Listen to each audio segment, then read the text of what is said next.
Hi students, welcome to Smart Tutor. Machine ലേണിംഗിൽ നമ്മൾ അറിഞ്ഞിരിക്കേണ്ട ഒരു ഇമ്പോർട്ടൻ്റ് ആയിട്ടുള്ള ടോപ്പിക്കാണ് എന്താണ് ഓവർ ഫിറ്റിംഗ്, അതുപോലെ എന്താണ് underfitting. So let's discuss what is overfitting and what is under fitting. Machine learning എന്ന് പറയുമ്പോൾ എന്താണെന്ന് നമുക്കറിയാം അല്ലേ?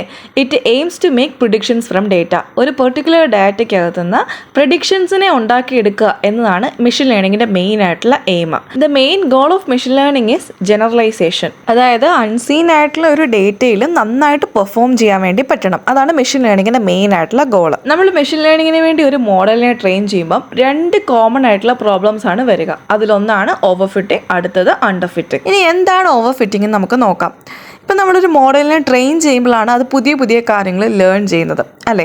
സപ്പോസ് ഒരു പർട്ടിക്കുലർ ലെവലിന് അധികമായിട്ട് ഇത് ലേൺ ചെയ്യുവാണ്. നമ്മൾ ട്രെയിൻ ചെയ്യുന്ന ഡേറ്റിനെ കുറച്ച് കൂടുതൽ ലേൺ ചെയ്യുവാണ്. ഇപ്പം learns training data too well including noise and outliners. അപ്പോൾ കൂടുതലായിട്ട് ലേൺ ചെയ്യുമ്പം അതിൽ നോയ്സസ് വരാം, ഔട്ട്ലൈനേഴ്സ് വരാം. അപ്പോൾ അങ്ങനെ എക്സ്ട്രാ ആയിട്ട് ലേൺ ചെയ്ത് വരുന്നതിനാണ്, ഓവറായിട്ട് ഫിറ്റ് ചെയ്യാൻ നോക്കുന്നതിനാണ്, അതിനെയാണ് നമ്മൾ ഓവർ ഫിറ്റിംഗ് എന്ന് പറയുന്നത്. അപ്പോൾ അതിൻ്റെ റിസൾട്ട് എന്ന് പറയുന്നത് high training accuracy, poor test accuracy. Train ചെയ്യുമ്പോൾ നല്ല ആക്യുറസി കാണിക്കും, പക്ഷെ നമ്മൾ ടെസ്റ്റ് ചെയ്യുമ്പോഴത്തേക്ക് ആക്യുറസി വളരെ കുറവായിരിക്കും. ഓവർ ഫിറ്റിംഗിൻ്റെ സിമ്പിൾ ആയിട്ടുള്ള എക്സാമ്പിൾ പറഞ്ഞു കഴിഞ്ഞാൽ, നിങ്ങൾ എക്സാംസിൻ്റെ തലേന്ന് ഇരുന്ന് കാണാതെ പഠിക്കില്ല ആൻസേഴ്സ്. അതിൻ്റെ കോൺസെപ്റ്റ് എന്താണെന്ന് പോലും മനസ്സിലാവത്തില്ല, പക്ഷേ ജസ്റ്റ് ആൻസേഴ്സ് ഇങ്ങനെ കാണാതെ പഠിച്ച് അടുത്ത ദിവസം എക്സാമിന് എഴുതും. അപ്പോൾ അതിന് നമുക്ക് ഓവർ ഫിറ്റിംഗ് എന്ന് പറയാം. മെഷീൻ ലേണിംഗിൽ തന്നെ ഓവർ ഫിറ്റിംഗിൻ്റെ ഒരു എക്സാമ്പിൾ പറഞ്ഞു കഴിഞ്ഞാൽ polynomial regression fitting all data points exactly. അപ്പോൾ ഇവിടെ എന്താ സംഭവിക്കുന്നത് വെച്ചാൽ, മോഡൽ ഒരുപാട് നോയ്സും ആവശ്യമുള്ള കാര്യങ്ങളല്ലാതെ അതിൽ കൂടുതൽ എക്സ്ട്രാ ആയിട്ട് നോയ്സും ഔട്ട്ലൈനേഴ്സ് അങ്ങനെ ആവശ്യമില്ലാത്ത കാര്യങ്ങളും കൂടെ അത് ലേൺ ചെയ്ത് വെക്കും. അപ്പം അത് ആക്യുറസി കാണിക്കും, ട്രെയിനിങ് ചെയ്യുമ്പോഴത്തേക്ക് ആക്യുറസി കാണിക്കും.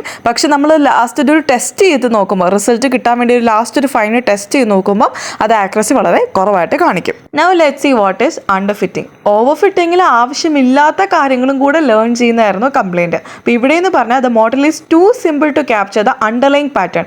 ആവശ്യമുള്ള അണ്ടർലൈൻ പാറ്റേണും കൂടെ ക്യാപ്ചർ ചെയ്യാൻ വേണ്ടി പോലും കപ്പാസിറ്റി ഇല്ലാത്ത വളരെ സിമ്പിൾ ആയിട്ടുള്ളൊരു മോഡലായിരിക്കും ഇവിടെ ഉള്ളത്. സോ അതിൻ്റെ റിസൾട്ടായിട്ട് ട്രെയിനിങ് ചെയ്യുമ്പോഴും അല്ലെങ്കിൽ നമ്മൾ ഡാറ്റ ടെസ്റ്റ് ചെയ്യുമ്പോഴും എല്ലാം പെർഫോമൻസ് വളരെ പുവറായിരിക്കും. ഒരു സിമ്പിൾ ആയിട്ടുള്ള എക്സാമ്പിൾ പറഞ്ഞാൽ, not studying enough to learn even the basics പഠിക്കാൻ പോലും ഉള്ള കപ്പാസിറ്റി ഇല്ല, അത്രയും പോലും പഠിച്ചിട്ടില്ല. അപ്പോൾ അതൊരു സിമ്പിൾ ആയിട്ടുള്ള എക്സാമ്പിളാണ്. ഓക്കെ, ഇനി നമുക്കൊരു കമ്പാരിസൺ നോക്കാം, over fitting versus under fitting.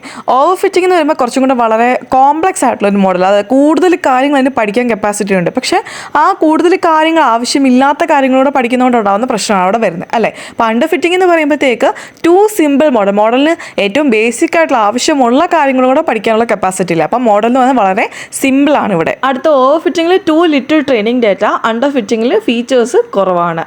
അടുത്ത ഓവർ ഫിറ്റിംഗിൽ ടു മെനി ഫീച്ചേഴ്സ്, ഒരുപാട് ഫീച്ചേഴ്സ് ഇവിടെ വരും. അണ്ടർ ഫിറ്റിംഗിൽ ടു ഫ്യൂ ട്രെയിനിങ് എപ്പോക്സ്. ഇനി ഓവർ ഫിറ്റിംഗിൽ നോയ്സ് റിമൂവ് ചെയ്യുന്നില്ല, അണ്ടർ ഫിറ്റിംഗിൽ ഇന്നിടയ്ക്ക് ആവശ്യത്തിന് ലേൺ ചെയ്യുന്നില്ല. ഇനി എങ്ങനെയൊക്കെ നമുക്ക് ഓവർ ഫിറ്റിംഗിനെ പ്രിവെന്റ് ചെയ്യാൻ വേണ്ടി പറ്റും? First one, use regularization. Then next, apply drop out.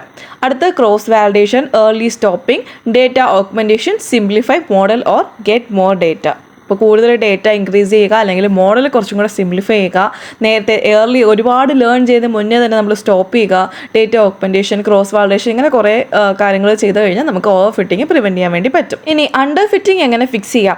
Use A more complex model. ഇവിടെ ഇപ്പം മോഡൽ കുറച്ചും കൂടെ വളരെ സിമ്പിൾ ആയതുകൊണ്ടാണല്ലോ പ്രശ്നം. അപ്പം കുറച്ചും കൂടെ കോംപ്ലക്സ് ആയിട്ടുള്ള മോഡൽ യൂസ് ചെയ്യുക.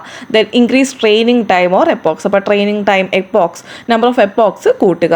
അടുത്ത feature engineering, add more informative features, കുറച്ചും കൂടി ഇൻഫോർമേറ്റീവ് ഫീച്ചേഴ്സ് ആഡ് ചെയ്യുക. Then reduce regularisation strength. ഇനി ബയാസ് വേരിയൻസ് ട്രേഡ് ഓഫ് നോക്കിക്കഴിഞ്ഞാൽ ഓവർ ഫിറ്റിങ്ങിന് ഹൈ വേരിയൻസ് ആണ്, അണ്ടർ ഫിറ്റിങ്ങിന് ഹൈ ബയാസ് ആണ്. നമ്മുടെ ഇവിടുത്തെ ഗോൾ എന്ന് പറയുന്നത് ഈ രണ്ടും, വേരിയൻസ് ആണെങ്കിലും ബയാസ് ആണെങ്കിലും, അത് ബാലൻസ് ചെയ്യുക എന്നുള്ളതാണ് മെയിൻ ആയിട്ടുള്ള goal. So as A summary we can say, over fitting എന്ന് പറഞ്ഞാൽ ഒരുപാട് കാര്യങ്ങൾ ലേൺ ചെയ്യുകയാണ്, അപ്പോൾ ലേൺസ് ടു മച്ച്. ഇനി അണ്ടർ ഫിറ്റിംഗ് എന്ന് പറഞ്ഞു കഴിഞ്ഞാൽ വളരെ കുറച്ച് കാര്യങ്ങൾ, ആവശ്യമുള്ള കാര്യങ്ങൾ പോലും ലേൺ ചെയ്യുന്നില്ല, വളരെ കുറച്ച് കാര്യങ്ങൾ മാത്രമേ ലേൺ ചെയ്യുന്നുള്ളൂ. സോ നമ്മുടെ ഇവിടുത്തെ മെയിൻ ആയിട്ടുള്ള ആവശ്യം എന്ന് പറയുന്ന, എയിം എന്ന് പറയുന്നത് ഗുഡ് ജനറലൈസേഷൻ ആണ്. അപ്പോൾ അതിനുവേണ്ടി നമുക്ക് പല പല ടെക്നിക്സ് ആവശ്യമുണ്ട്, ലൈക്ക് ക്രോസ് വാലിഡേഷൻ, റെഗുലറൈസേഷൻ പോലെ ടെക്നിക്സ് യൂസ് ചെയ്തിട്ട് ഇത് ഫിക്സ് ചെയ്യാവുന്നതേ ഉള്ളൂ. അപ്പോൾ സ്റ്റുഡൻസ്, ഈ ഒരു ടോപ്പിക്ക് നിങ്ങൾക്ക് മനസ്സിലായെന്ന് വിശ്വസിക്കുന്നു. Thanks for watching. Please like and subscribe.